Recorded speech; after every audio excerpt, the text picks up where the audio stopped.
আমরা একটা সম্পূরক প্রশ্ন নিচ্ছি। মহিলা আসন নম্বর 39 সাবিকুন নাহার। স্পেসিফিক কোশ্চেন করবেন দয়া করে please, not statement. Thank you. মাননীয় স্পিকার, আপনাকে ধন্যবাদ। আসলে আমি অত্যন্ত দুঃখ ভারাক্রান্ত হৃদয়ে বলছি যে আমি গত শনিবার আমার যে ভোটার এলাকা ময়মনসিংহ জেলার মুক্তাগাছা উপজেলা স্বাস্থ্য কমপ্লেক্স আমি পরিদর্শন করেছিলাম। সেটা এমন অবস্থায় দেখেছি, কারণ আমরা জানি যে আমাদের এই অর্থ বছরে, বিশেষ করে 26-27 অর্থ বছরে যে শিক্ষা এবং স্বাস্থ্যকে সর্বোচ্চ প্রায়োরিটি দেওয়া হয়েছে, সেখানে স্বাস্থ্য খাতের এই দুরবস্থা দেখে আসলে আমি সত্যি শঙ্কিত। আমি একটু উল্লেখ করতে চাচ্ছি বিষয়টা, সেটা হচ্ছে আমাদের মাননীয় মন্ত্রী মহোদয়ের সামনে বিষয়টা স্পষ্ট আছে কিনা। সেখানে আমরা যা দেখে আসলাম, সেখানে জনবল যে সংকট, দীর্ঘদিন ধরে সেখানে জনবল সংকট রয়েছে। 6 লাখ প্রায় জনগণের জন্য সেখানে মাত্র 10 জন ডক্টর কাজ করছেন, এবং অনেক ডক্টর যারা এখনো শূন্য পদ আছে এবং যাদের প্রমোশন হয়েছে। এবং এই যে জনবল সংকট রয়েছে, এখানে আমাকে একটা ডাটা দেওয়া হয়েছে, আমি নিয়ে এসেছি 68 জন শূন্য পদ।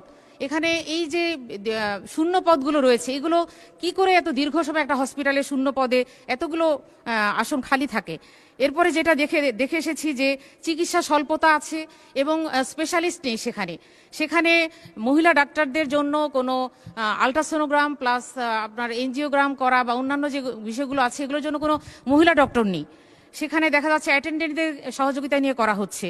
এই যে চিকিৎসা সরঞ্জামের অপ্রতুলতা, অবকাঠামোগত যে সীমাবদ্ধতা, অবকাঠামোগুলো ভেঙে এমন অবস্থায় আবাসিক দালানগুলো আছে, সেটা এখন মাননীয় সদস্য এক্সপ্লেনেশনে না যায়, স্পেসিফিক কোশ্চেনে থাকি আমরা প্লিজ। সেখানে আমরা দেখেছি যে এই যে রোগীরা প্রায় 2 থেকে 2.5 হাজার রোগী রেগুলার সেখানে আসছে।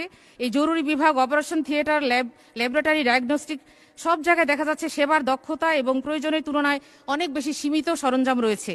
তো আমরা আশা করব যে এই যে মুক্তাগাছা এই যে স্বাস্থ্য কমপ্লেক্স রয়েছে, সেটা জনগণের দাবি যে কবে আমরা সেটা 101 বেডে উন্নীত হবে, এটার অপেক্ষায় জনগণ রয়েছে। এবং সেখানে যে সমস্যাগুলো রয়েছে, আশা করি এই বিষয়ে আমাদের মাননীয় সংশ্লিষ্ট মন্ত্রী মহোদয় এ ব্যাপারে তড়িৎ পদক্ষেপ নেবেন। আসলে জনগণের যে দুরবস্থা, এটা আসলে সীমাহীন।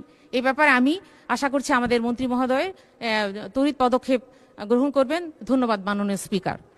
ধন্যবাদ মাননীয় সদস্য। সর্বাঙ্গে ব্যথা ঔষধ দিব কোথায়? মাননীয় স্বাস্থ্যমন্ত্রী। মাননীয় স্পিকার স্যার, মাননীয় সংসদ সদস্যকে ধন্যবাদ। উনি যেই প্রশ্ন বা যেই কথাগুলো উত্থাপন করেছেন, কোনোটার সাথে আমি দ্বিমত পোষণ করি না। তবে এই কথাটা মাননীয় স্পিকার ওনাকে বুঝতে হবে, গত 17 বছরের স্বৈর শাসন,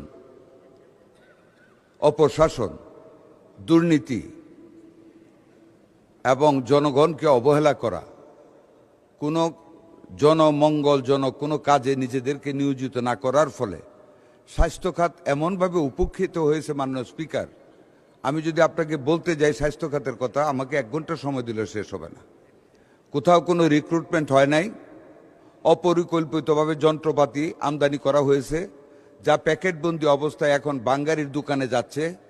18 কোটি টাকা করে 2টি রেডিওথেরাপির মেশিন খুলনা এবং ফরিদপুরে পড়ে আছে, যেগুলির বর্তমান বাজার মূল্য 11 কোটি টাকা। ব্যাংকার সৃষ্টি না করে এগুলি আমদানি করা হয়েছে। অনেক জায়গায় এক্সরে মেশিন আনা হয়েছে, টেকনিশিয়ান নেই। ল্যাবরেটরি মেশিন আনা হয়েছে, ল্যাবরেটরি টেকনিশিয়ান নেই।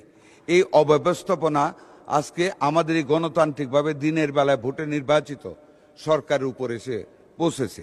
কাজে ওনাদের কথাগুলি আমাদের শুনতে হচ্ছে। তবে এটুকু আশ্বস্ত করতে পারি, উনি যেটা 68টি শূন্য পদের কথা বলেছেন, দ্যাটস 100% ট্রু।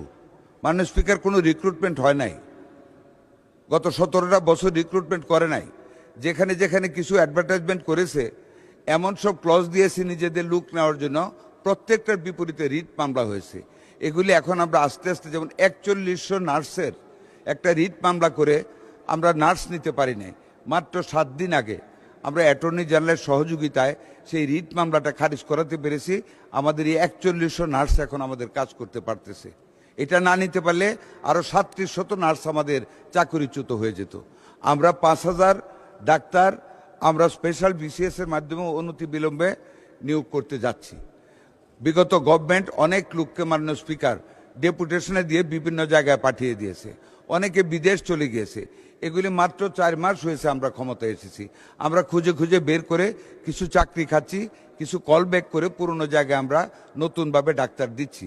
এরই মধ্যে ইনসিটু বলে একটা কথা আছে, প্রমোশন হয়েছে কিন্তু আগের পোস্টে কাজ করে, এরকম কয়েক শত ডাক্তারকে আমরা প্রতিদিন 20টা 25টা করে ডাক্তার আমরা বের করে করে আমরা বিভিন্ন হাসপাতালে দিচ্ছি।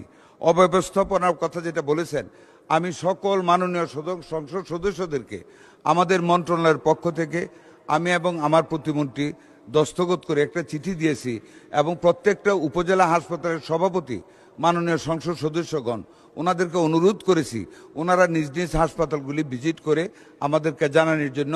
আমাদের সীমিত সম্পদের ভিতরে আমরা যতটুকুন পারতেছি মাননীয় স্পিকার, আমরা প্রত্যেকটা হাসপাতালকে উন্নত করার চেষ্টা করতেছি। আশা করি আগামী কিছুদিনের ভিতরে আমরা ক্ষমতায় থাকতেই প্রত্যেকটা হাসপাতালকে নতুন রূপে আমরা রূপায়িত করব।